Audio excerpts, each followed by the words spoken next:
मुझे याद आता है 2017 में आप लोग फिर से बीजेपी के साथ गए और 2019 में लोकसभा का टिकट का बंटवारा हुआ तो नीतीश कुमार कहीं झुकते हुए नजर नहीं आए, बराबर बराबर सीटों का बंटवारा हुआ और आप उस समय अध्यक्ष आप ही थे। मैं ये बड़ी बारीकियों वाली बात कर रहा हूं और बड़ी पुरानी बात कर रहा हूं। जब कभी भी बीजेपी से कन्फ्रंट हुआ किसी मुद्दे पर तो मुझे लगता है कि नीतीश कुमार ही थे जिन्होंने बीजेपी को 19 ही रखा, 21 होने नहीं दिया।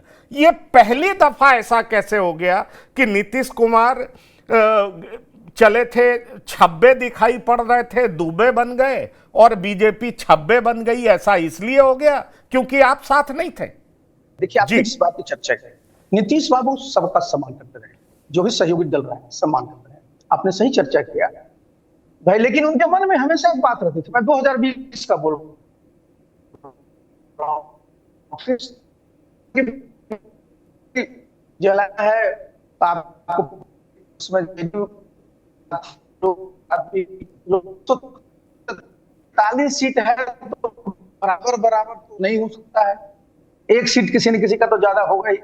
देखिए, उस एक सीट का बहुत मतलब नहीं हो, लेकिन एक भावनात्मक होता है कि 122 सीट पर जेडीयू के नेतृत्व में, जिसमें साथ में मांझी जी, आपने सही कहा, 122 नीतीश बाबू का जो गठबंधन था और 121 जो बीजेपी का। तो हमेशा इस बात को पहली बार मैं बता रहा हूं, जब मैंने यहां देखा कि 101 पहली बार हुआ है। अगर आप पहले भी देखिएगा तो कुछ ना कुछ एक सीट का फर्क रखा जाता था, एक सिंबॉलिक। और देखिए इसलिए क्यों रखा जाता था, क्योंकि देखिए नीतीश बाबू का जो एक व्यक्तित्व रहा है सब जानते हैं, चाहे वो प्रधानमंत्री जी हो, गृह मंत्री हो, सब उनका सम्मान करते हैं। तो भाई जब किसी व्यक्ति के व्यक्तित्व का फायदा आपको चुनाव में लेना है, जनता में उसको जाना है, तो उनकी भावना को तो कदर रखना पड़ेगा, ये तो है ही। तो भाई आज जैसे मैंने बताया ना कि आपको 2020 में भी 43 सीट रहने के बावजूद भी मुख्यमंत्री बनाया, इस बार भी 85 के बावजूद भी बना, इसलिए बनाया क्योंकि उनके नेतृत्व में अपने चुनाव लड़ा। लेकिन ये भाई जनता को क्या लग रहा है, नीतीश बाबू फिर से मुख्यमंत्री बन गए हैं तो भाई अपना कार्यकाल पूरा करेंगे, और इसीलिए उनके कार्यकर्ता को भी कहीं से एहसास नहीं था, और स्वाभाविक है इसलिए उनके कार्यकर्ता में रोष है।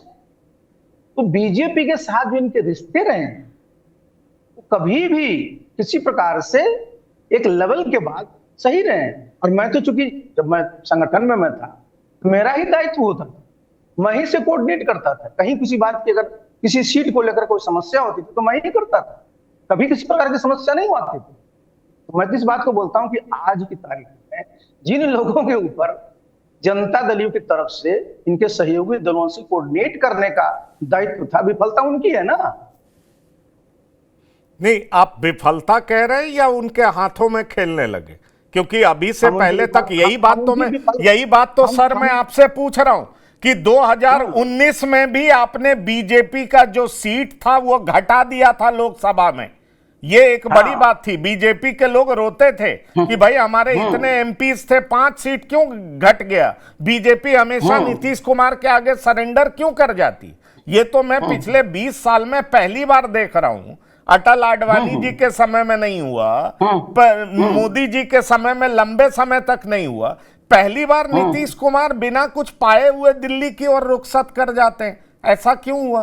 उनके तमाम वफादार उनसे दूर चले गए, इसलिए हो गया। इनके लिए मीडिएट करने वाले लोग दूसरे के पक्ष में खेलने लगे, क्योंकि ये सारे आरोप मेरे नहीं है, जेडीयू के कार्यकर्ताओं के। कल मैं जेडीयू के ऑफिस का विजुअल देख रहा था, लोग अपने नेताओं को ही मुर्दाबाद मुर्दाबाद कह रहे थे।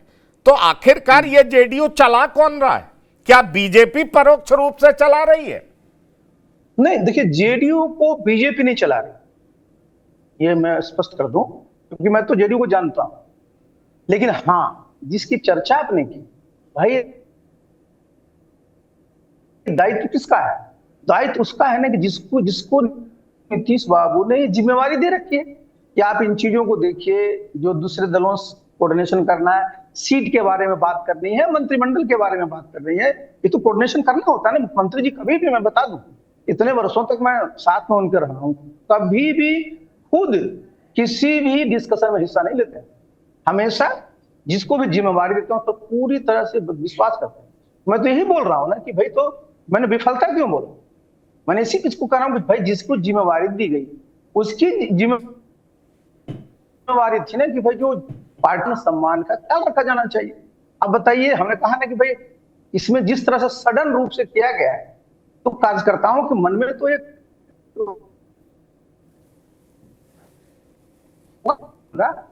भाई अभी हम इनको वोट देते, हाँ अगर आप दिल्ली, आपको देखिए भाई इस बात फेट अकम्पली है। नीतीश बाबू ने तो